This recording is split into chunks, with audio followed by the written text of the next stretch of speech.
పవిత్ర పుణ్యక్షేత్రమైన అమరావతి శ్రీ బాలచాముండిక సమేత అమరేశ్వర స్వామి దేవాలయంలో 1 TV news calendar ఆవిష్కరణ నాతో చేయించినందుకు శ్రీ బాలచాముండిక అమరేశ్వర స్వామి ఆశీస్సులు ఉండాలని ఆలయ ఈవో వేమూరు గోపి అన్నారు. 1 టీవీ న్యూస్ యాజమాన్యానికి మరియు సిబ్బందికి కృతజ్ఞతలు తెలిపారు. 1 టీవీ న్యూస్ దినదిన అభివృద్ధి చెంది ప్రజల్లోకి వెళ్లి ప్రజల మన్ననలు పొందాలని కోరారు. ఓం నమః శివాయ. శ్రీ బాలచాముండిక సమేత అమరేశ్వర స్వామి పరబ్రహ్మణ్యే నమో నమః. 1 టీవీ న్యూస్ ఛానల్ ప్రతి క్షణం ప్రజల పక్షం అనే నానుడితో ముందుకొచ్చి ఈ సమాజం కోసం ఎంతో కొంత మనం చేయాలనే సత్సంకల్పంతో వచ్చినటువంటి ఛానల్ 1 టీవీ న్యూస్.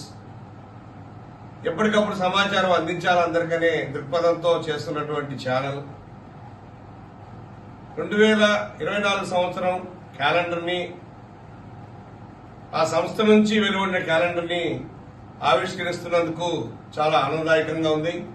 ఈ సందర్భంగా 1 టీవీ న్యూస్ ప్రేక్షకులందరికీ, అదేవిధంగా ప్రతి భక్తులకు కూడాను, ఈ మన రాష్ట్ర ప్రజలందరికీ కూడాను శుభాకాంక్షలు తెలియజేస్తూ, అందరూ శ్రీ బాలచాముండిక సమేత అమరేశ్వర స్వామి ఆశీస్సులు అందరికీ అందేలా, అందరూ సర్వ సౌభాగ్యాలతో సర్వ సుఖాలతో ఉండాలని, మన మనశ్శాంతితో ఉండాలని, అందరూ ఎంతో అభివృద్ధి చెందాలని మేము శ్రీ స్వామివారిని అమ్మవారిని ప్రార్థిస్తున్నాం.